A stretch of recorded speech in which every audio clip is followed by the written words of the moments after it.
சென்னையில் 10க்கும் மேற்பட்ட இடங்களில் அமலாக்கத்துறை 2வது நாளாக சோதனை மேற்கொண்டு வருகிறது. சென்னையில் கே நகர், கோயம்பேடு, சைதாப்பேட்டை, விருகம்பாக்கம், டி நகர், அசோக் நகர், சாலிகிராமம் ஆகிய இடங்களில் அமலாக்கத்துறை சோதனை நடைபெற்று வருகிறது.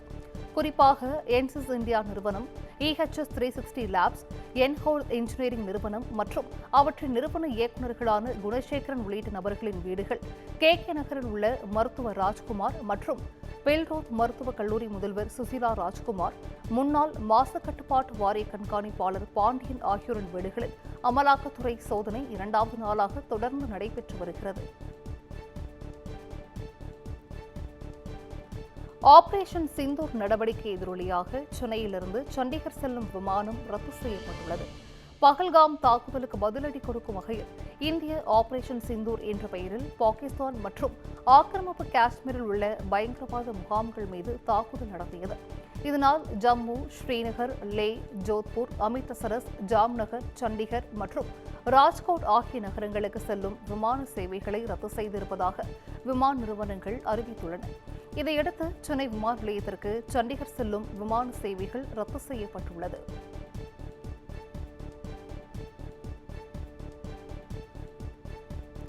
தூத்துக்குடியில் ஊதிய உயர்வு உள்ளிட்ட பல்வேறு கோரிக்கைகளை வலியுறுத்தி NLC ஊழியர்கள் அரை நிர்வாண போராட்டத்தில் ஈடுபட்டனர். Thoothukudi NLC Tamil Nadu power limited ஒப்பந்த ஊழியர்கள் 21வது நாளாக ஊதிய உயர்வு உள்ளிட்ட கோரிக்கைகளை வலியுறுத்தி வேலைநிறுத்த போராட்டம் நடத்தி வருகின்றனர். இவர்களுடன் NTPL நிர்வாகம், NLC நிர்வாகம் மற்றும் தொழிலாளர் துறை ஆணையர் தலைமையில் நடைபெற்ற சுமார் 6 கட்ட பேச்சுவார்த்தைகள் நடைபெற்ற நிலையில் தோல்வியில் முடிவடைந்தது. இதனைத் தொடர்ந்து அனல் மின் நிலையம் முன்பு ஒப்பந்த ஊழியர்கள் 21வது நாளாக வேலை நிறுத்தத்தில் ஈடுபட்டதுடன் அரை நிர்வாணமாக நின்று காத்திருப்பு போராட்டத்திலும் ஈடுபட்டனர். இதனால் 750 மெகாவாட் மின்சாரம் உற்பத்தி பாதிக்கப்பட்டுள்ளது.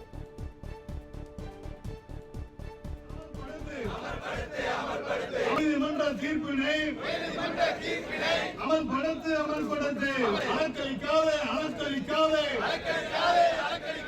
பேச்சுவார்த்தை என்ற பெயரில் NTPL நிர்வாகமே ஏமாற்றாதே அமல்படுத்து.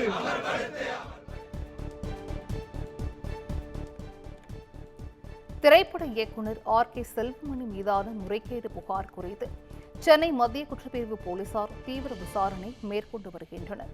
பெப்சி சங்கத்தில் 10 கோடி ரூபாய் வரை முறைகேடு செய்ததாக திரைப்பட இயக்குநரும் அந்த சங்கத்தின் தலைவருமான RK செல்வமணி உட்பட பலர் மீது அசோக் நகர் காவல் நிலையத்தில் புகார் அளிக்கப்பட்டது. மேலும் பெப்சி சங்க பொருளாளர் செந்தில்குமார், செயலாளர் சாமிநாதன் ஆகியோர் மீது நடவடிக்கை எடுக்கும்படி பெப்சி சங்க உறுப்பினர் அக்னி ஆழ்வார் என்பவர் அசோக் நகர் காவல் நிலையத்தில் புகார் அளித்தார். இந்த புகாரானது சென்னை மத்திய குற்றப்பிரிவுக்கு மாற்றப்பட்டதை அடுத்து சென்னை மத்திய குற்றப்பிரிவு போலீசார் விசாரணை மேற்கொண்டு வருகின்றனர்.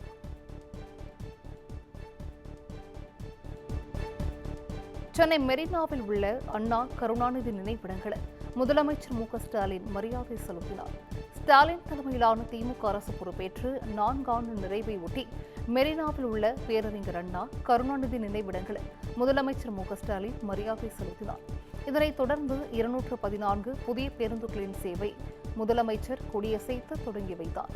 இதன் மூலம் நெல்லை, மதுரை, கோவை, சேலம், விழுப்புரம் அரசு போக்குவரத்து கழகங்களுக்கு புதிய பேருந்துகள் வழங்கப்பட்டுள்ளன.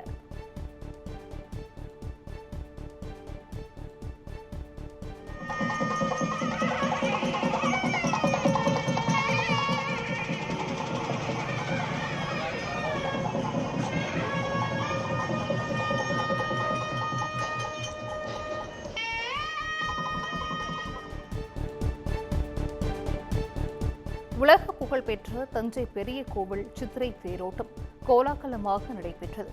தமிழர்களின் சிறந்த எடுத்துக்காட்டாக திகழும் உலக புகழ்பெற்ற தஞ்சை பெரிய கோவில் சித்திரை பெருவிழா கடந்த 23ஆம் தேதி கொடியேற்றத்துடன் துவங்கியது. 18 நாட்கள் நடைபெறுகிற இவ்விழாவின் முக்கிய நிகழ்வான தேரோட்டம் வெகு விமரிசையாக நடைபெற்று வருகிறது. மேலராஜ வீதி தேரடி நிறுத்தத்திலிருந்து தேரினை மாவட்ட ஆட்சியர் பிரியங்கா பங்கஜம், அரண்மனை தேவஸ்தான பரம்பரை அறங்காவலர், மாநகராட்சி மேயர் ராமநாதன் உள்ளிட்டவர்கள் வடம் பிடித்து இழுத்து தொடங்கி வைத்தனர். தேரில் தியாகராஜர், கமலாம்பாள், சோமஸ்கந்தர் ஆகியோர் எழுந்தருளி பக்தர்களுக்கு அருள் பாலித்தனர். தொடர்ந்து மங்கள வாத்தியங்கள் இசைத்து கைலாய வாத்தியங்கள் முழங்க ராஜ வீதிகளில் தேர் வலம் வந்தபோது ஆயிரக்கணக்கான பக்தர்கள் வழிபட்டனர்.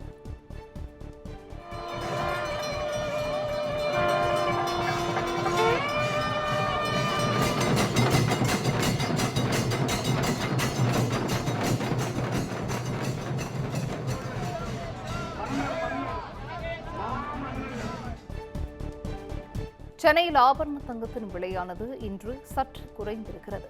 பல்வேறு நாடுகளில் நிகழ்ந்து வரும் போர், அமெரிக்க வரி விதிப்பு உள்ளிட்ட பல்வேறு காரணங்களால் ஆபரண தங்கத்தின் விலை புதிய உச்சத்தை தொட்டு வருகிறது. கடந்த 2 நாட்களாக காலை மாலை என இருமுறை தங்கத்தின் விலை 1000 ரூபாய்க்கு மேல் உயர்ந்து விற்பனை செய்யப்பட்டது. நேற்று மட்டும் ஒரு சவரன் தங்கம் 1600 ரூபாய் உயர்ந்து 72,800 ரூபாய்க்கு விற்பனை செய்யப்பட்டது. இந்நிலையில் இன்று சவரனுக்கு 200 ரூபாய் குறைந்து 72,600 ரூபாய்க்கும், கிராமுக்கு 25 ரூபாய் குறைந்து 9,075 ரூபாய்க்கும் விற்பனை செய்யப்படுகிறது. வெள்ளியின் விலையில் மாற்றமின்றி 1 கிலோ 1,11,000 ரூபாய்க்கு விற்பனை செய்யப்பட்டு வருகிறது.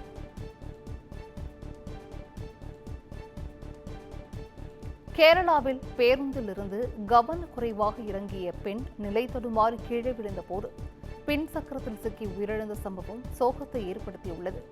வெள்ளாரடா புலியூர் சாலை மாங்கோடு பகுதியைச் சேர்ந்த சுந்தரி என்ற பெண் கன்னியாகுமரி கேரள எல்லை பகுதியான பனிச்சமூடு பகுதிக்கு பேருந்தில் பயணித்துள்ளார்.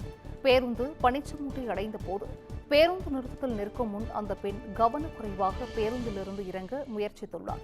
இதில் நிலை தடுமாறி சாலையில் விழுந்த அவர் பேருந்தின் பின் சக்கரத்தில் சிக்கி உடல் நசுங்கி உயிரிழந்தார். தகவல் அறிந்து சம்பவ இடத்திற்கு வந்த போலீசார் சடலத்தை கைப்பற்றி விபத்து குறித்து வழக்கு பதிவு செய்து விசாரணை மேற்கொண்டு வருகின்றனர்.